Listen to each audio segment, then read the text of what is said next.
તમે આગલા દિવસે એનાઉન્સ કર્યું હોત તો અમે આજુબાજુવાળા તો આવત ને ઈલાબેન. મેં તો મરવાલા પણ નક્કી હોય તો કહું ને. જો નક્કી હોય તો હું આગલા દિવસે બોલું જ છું કે ભાઈ હું બધાને ત્યાં ના, પણ તમે તો બધા આવો તો આયે મેરે નંદન નંદન કે પ્યારે. કાલ ધંધુકાનું મંદિર કેવું, હવેલી, એની છત ને એની દિવાલો ને, અને આહા શ્યામલાલ પ્રભુ જે પ્રસન્નતાથી બિરાજતા હતા, એ જે તેજ હતું એ લાઇટનું નહોતું, એ સ્વરૂપનું હતું. તમે એક 10 મિનિટ પણ ન જોઈ શકો એવું તેજ હતું. ઘડીક થાય તો આપણે આમ કરી દેવું પડે.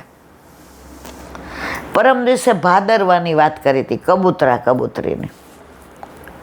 તો આજ ઘણા બધાના મેસેજ આવ્યા કાલે કે એનું મહાત્મા કયો ને. એલા બેન લઈ જાઓ ને. મેં મારા વાલા લઈ જવામાં કંઈ હું લઈ જવા વાળી નથી. આપણે બસ કરીએ ને ત્યાં પ્રસાદની વ્યવસ્થા કરી દઈએ. સાવલી ગુસાઈ હરિરાયજીને મળો ને અને વિનંતી કરો એટલે ભાદરવાની વ્યવસ્થા તમને કરી જ દઈએ. અને સાવલીથી અડધો પોણો કલાક જ છે અને રસ્તાય સારા છે. તો ભાદરવાનું ગુસાઈજી પરિક્રમા કરતા ત્યાં પધાર્યા.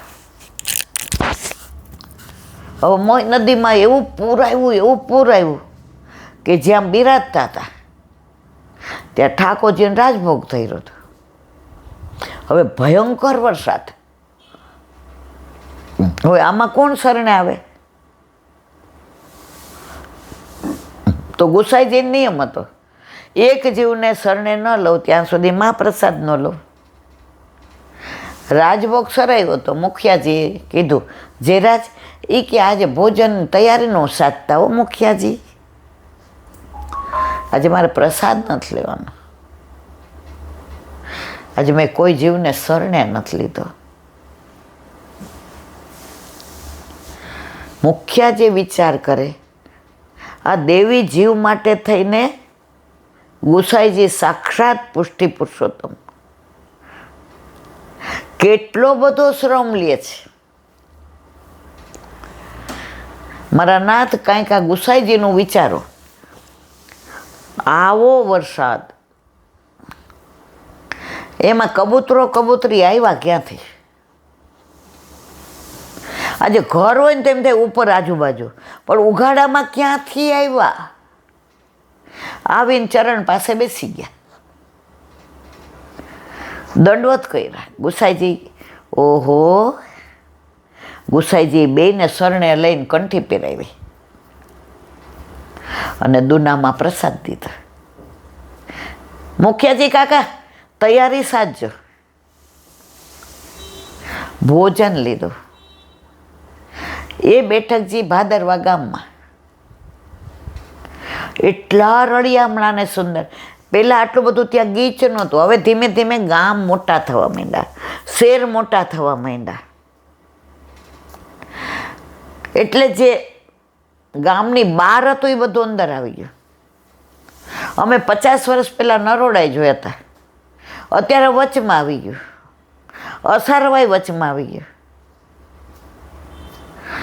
આ તગડી પહેલાં આપણે જતા તો કેવો કૂવો હતો અને નીચે આવું બધું નહોતું, આરસ બારસ કશું છે.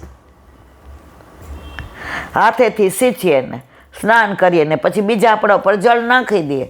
અને બેઠકજી કેવા હતા, આ બાજુ સાઈડમાં નીચે. હવે જેમ જેમ જો કળિયુગમાં આ રસ જ વધવાનો છે એટલે ઓલો રસ જવાનો છે. એટલે આપણે જે રસ લીધો છે અને અત્યારના છોકરાઓને આ રસ જ ગમે છે. એ નીચે રજ હોય ગાર હોય તરત કે ઓ અહીંયા તો પગ બગડી જશે. પગ નહીં બગડી જાય, સુધરી જશે. પણ એ સમજણ હજી ના હોય. અમને એ ઉંમરે નહોતી. અમે નાના હતા ને ચંપરણ લઈ ગયા, આમાં કાંઈ નહીં, જંગલ, શિયાળવા બોલે, ચાની તો વાત ક્યાં કરો છો.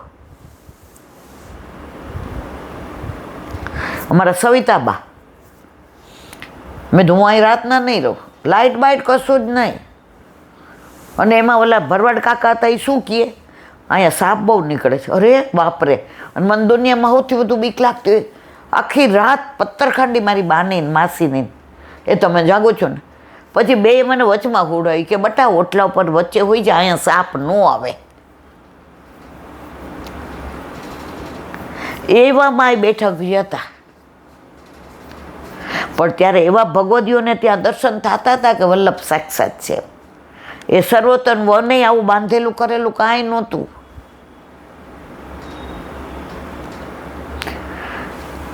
તો પેલા બેઠકજી જે વલ્લભ ચાલતા ઉઘાડા ચરણે પરિક્રમા કરી અને છોકરનું વૃક્ષ કે પીપળાનું, ઉજ્જૈનમાં એક પાંદડું વાવ્યું અને તરત વૃક્ષ થઈ ગયું પીપળાનું, આજે પણ છે. તો ત્યારનું જે વાતાવરણ હતું ને એવું પંચચંપારણમાં હતું, એવું તગડીમાં હતું. હવે ધીમે ધીમે પરિવર્તન. પણ આ જે ધંધુકાની હવેલી છે એ હજી એ જ છે જે વર્ષોથી આપણે દર્શન કરીએ છીએ. એક નાની વાત, જયપુરમાં રાજાનું નામ ભૂલી ગયા, એના કુંવરી હતી, એનું નામ વિષ્ણુપ્રિયા. જયપુરમાં રાજાઓ વૈષ્ણવ, એટલે વ્રજમાંથી ગોવિંદ દેવે ત્યાં આવી ગયા, મદન મોહનજી આવ્યા, ગોપીનાથજી આવ્યા. તો એ રાજાની કુંવરીનું નામ વિષ્ણુપ્રિયા. નાનપણથી કૃષ્ણ ભક્ત, પુત્રના લક્ષણ પારણામાં, વહુના બારણામાં.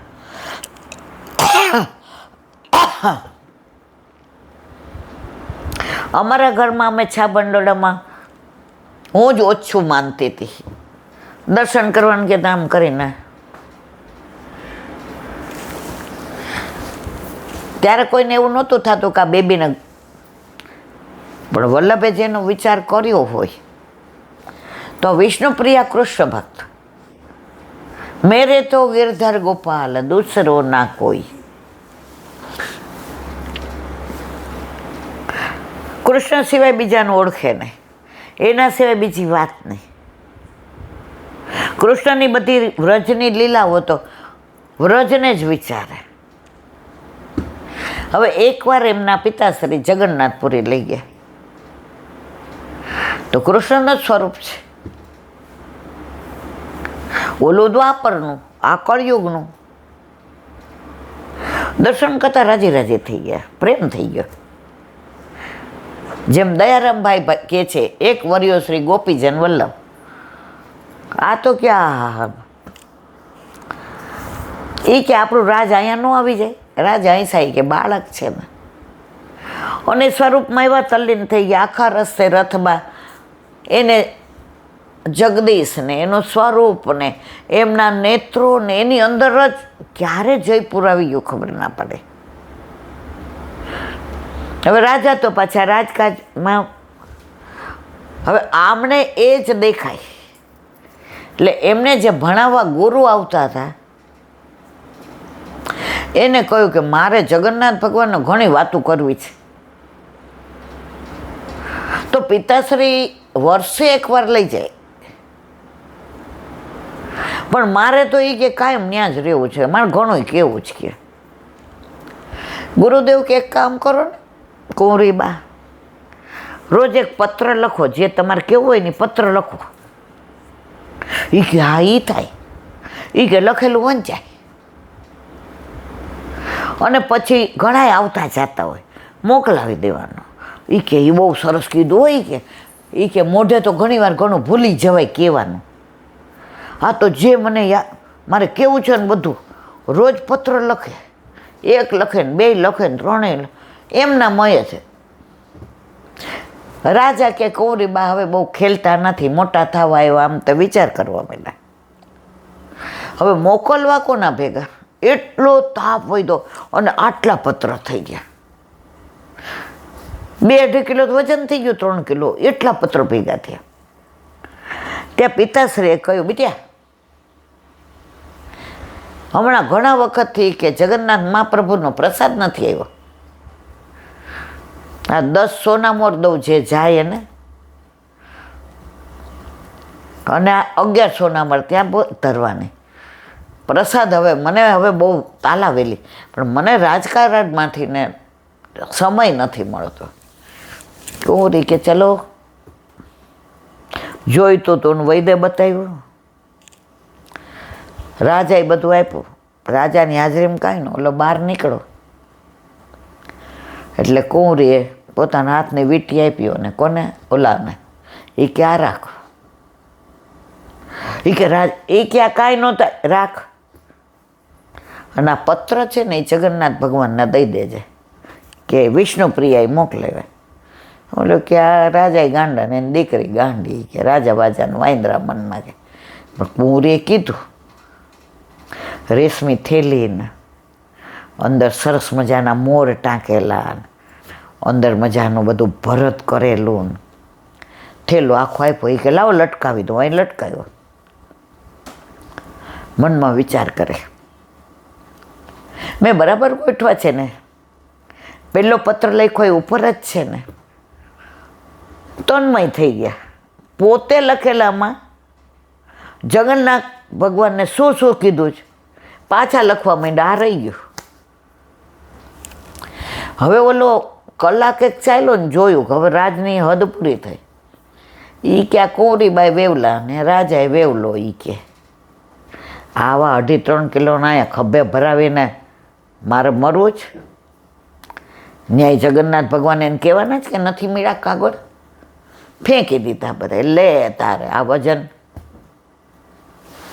ખાલી થેલો રાખ્યો. જઈને કે પ્રસાદ દઈશ કે જો. ત્યાં ગયા તો જગન્નાથ ભગવાન એને ઉદાસ લઈ ગયા. એ કે હારું ઓલા પત્રનું તો નહીં કારણ હોય. ના રે ના. એ કે આ રાજમાં રહીને હું વેવલો થઈ ગયો છું. હવે બધી ભેટ લખાવી એટલે મુખિયાજીએ કહ્યું પૂજારીએ કે કાલે બધું પ્રસાદ લેતા જાજો, મહાપ્રસાદ.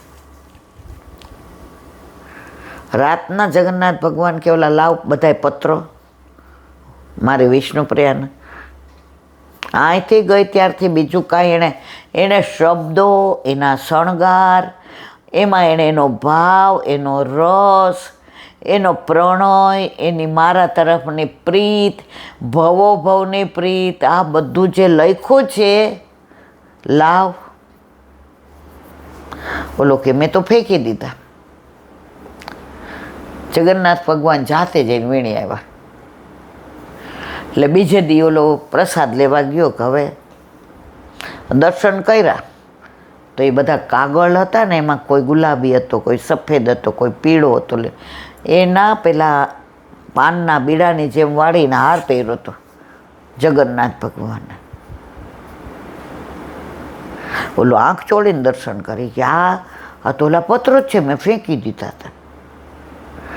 દંડવત પ્રણામ કરીને કે મારા વાલા,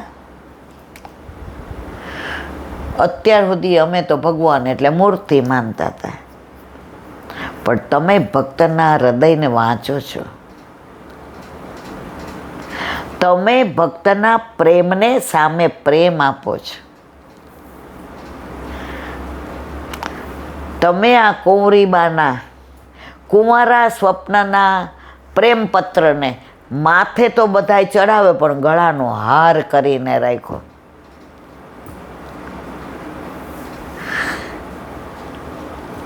આ બધી કોઈ કરોડો જન્મો પહેલાંની કે 1000 વર્ષ પહેલાંની વાત નથી, હમણાંની જ. 100-200 વર્ષ કહેવાનો આશય એ છે,